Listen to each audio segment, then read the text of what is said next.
Pengertian kutipan. Kutipan adalah pinjaman sebuah kalimat ataupun pendapat dari seseorang pengarang atau seseorang baik berupa tulisan dalam buku, kamus, ensiklopedia, artikel, laporan, majalah, koran, surat kabar atau bentuk tulisan lainnya, maupun dalam bentuk lisan misal media elektronika seperti TV, radio, internet, dan lain sebagainya. Tujuannya sebagai pengokohan argumentasi dalam sebuah karangan. Fungsi kutipan. Fungsi kutipan diantaranya 1. Sebagai landasan teori, 2. Penguat pendapat penulis, 3. Penjelasan suatu uraian, dan 4. Bahan bukti untuk menunjang pendapat itu. Sedangkan fungsi utama kutipan dalam karya ilmiah adalah menegaskan isi uraian atau membuktikan kebenaran yang diajukan oleh penulis berdasarkan bukti-bukti yang diperoleh dari literatur, pendapat seseorang atau pakar, bahkan pengalaman empiris. Prinsip-prinsip mengutip. Ada beberapa prinsip yang harus diterapkan dalam mengutip, yaitu 1. Penulis jangan terlalu banyak mengutip sehingga tulisan yang disusun menjadi suatu himpunan kutipan. 2. Kutipan dianggap benar jika penulis menunjukkan tempat atau asal kutipan sehingga pembaca dapat mencocokkan kutipan dengan sumber aslinya. 3. Kutipan hendaknya diambil seperlunya agar tidak merusak uraian sebenarnya. 4. Kutipan yang panjang sebaiknya dimasukkan dalam lampiran. 5. Menghilangkan bagian kutipan diperkenankan dengan syarat bahwa penghilangan bagian itu tidak menyebabkan perubahan makna. 6. Pengutip tidak boleh mengadakan perubahan, baik kata-katanya maupun tekniknya. Bila penulis terpaksa harus membuat perubahan atau tambahan, maka kata-kata tambahan itu harus dicetak lain, tebal, miring, atau renggang dan diberi catatan kaki yang menyatakan bahwa huruf yang dicetak lain itu adalah dari penulis, bukan teks asli. Jenis kutipan dan cara mengutip. Menurut jenisnya, kutipan dapat dibedakan menjadi 1. Kutipan langsung. Kutipan langsung adalah pinjaman pendapat dengan mengambil secara lengkap atau persis kata demi kata, kalimat demi kalimat dari sumber teks asli. 2. Kutipan tidak langsung.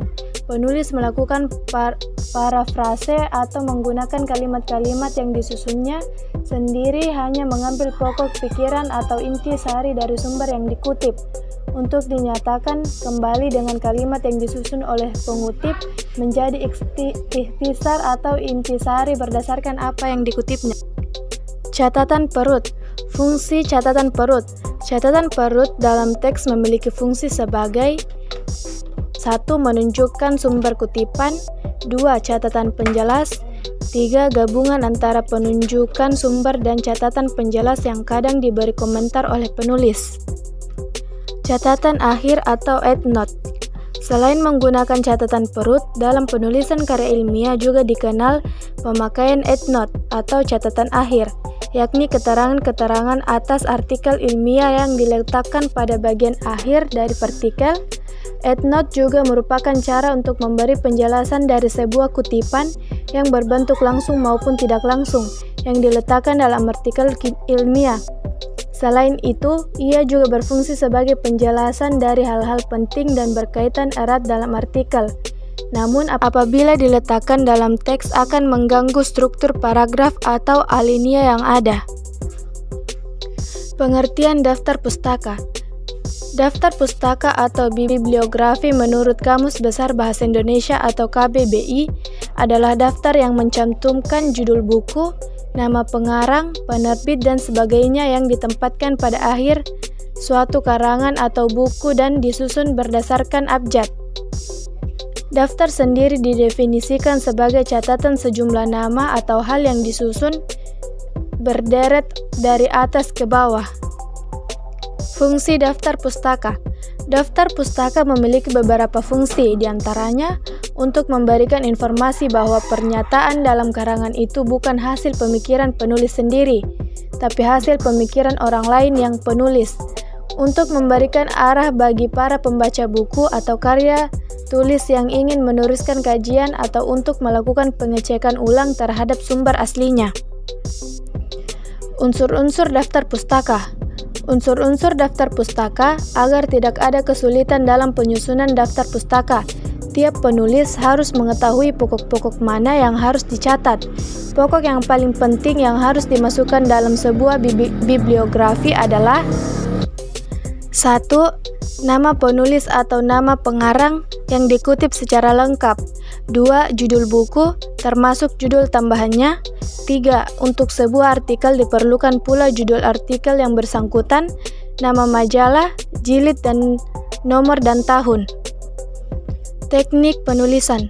Ada beberapa cara atau teknik penulisan daftar pustaka, yaitu cara penulisan daftar pustaka textbook, penulis perorangan, nama penulis, disusun balik, tahun terbit, judul buku atau cetak miring atau garis bawahi, edisi dan volume, nama penerbit, tempat penerbit atau kota, halaman yang dibaca. Kumpulan karangan beberapa penulis dengan editor, nama penulis disusun balik, tahun terbit, judul karangan, bab diikuti kata dalam atau in, judul buku, cetak miring atau garis bawahi, nama editor, edisi, nama penerbit, tempat penerbit atau kota. Cara penulisan daftar pustaka textbook. Buku yang ditulis atau dibuat oleh lembaga, nama lembaga, tahun terbit, judul buku, cetak miring atau garis bawahi, edisi dan volume, nama penerbit, tempat penerbit atau kota, halaman yang dibaca. Cara penulisan daftar pustaka jurnal dan disertasi atau tesis. Artikel yang disusun oleh penulis, nama penulis disusun balik, tahun terbit, judul artikel, nama majalah atau jurnal, cetak miring atau garis bawahi, volume majalah atau jurnal diikuti tanda .2 halaman yang dibaca. Cara penulisan daftar pustaka, jurnal dan disertasi atau tesis. Kelompok makalah yang dipresentasikan dalam seminar atau konferensi atau simposium. Nama penulis disusun balik, tahun pengajian. Cara penulisan daftar pustaka, jurnal dan disertasi atau tesis.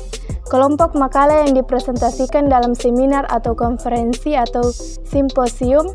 Nama penulis disusun balik, tahun penyajian, judul makalah, nama forum penyajian, cetak miring atau garis bawahi, kota, bulan dan tanggal penyajian. Cara penulisan daftar pustaka dari internet.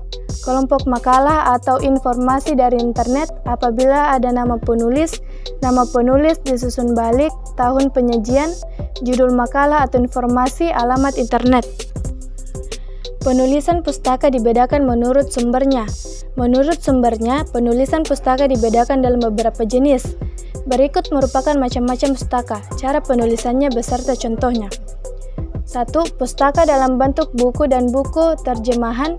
Buku penulis, tahun, judul buku harus ditulis miring, volume jika ada, edisi jika ada, nama penerbit, kota penerbit.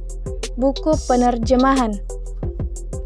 Penulis asli, tahun buku terjemahan, judul buku terjemahan harus ditulis miring, volume jika ada, edisi jika ada, diterjemahkan oleh nama penerjemah, nama penerbit terjemahan, kota penerbit terjemahan.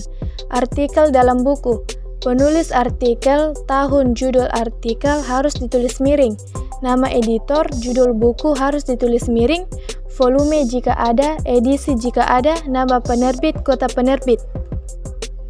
Kesimpulan, kutipan adalah pinjaman sebuah kalimat atau pendapat dari seseorang pengarang atau seseorang, baik berupa tulisan dalam buku, kamus, ensiklopedia, artikel, laporan majalah, koran, surat kabar, atau bentuk tulisan lainnya, maupun dalam bentuk lisan, misal media elektronika seperti TV, radio, internet, dan lain sebagainya.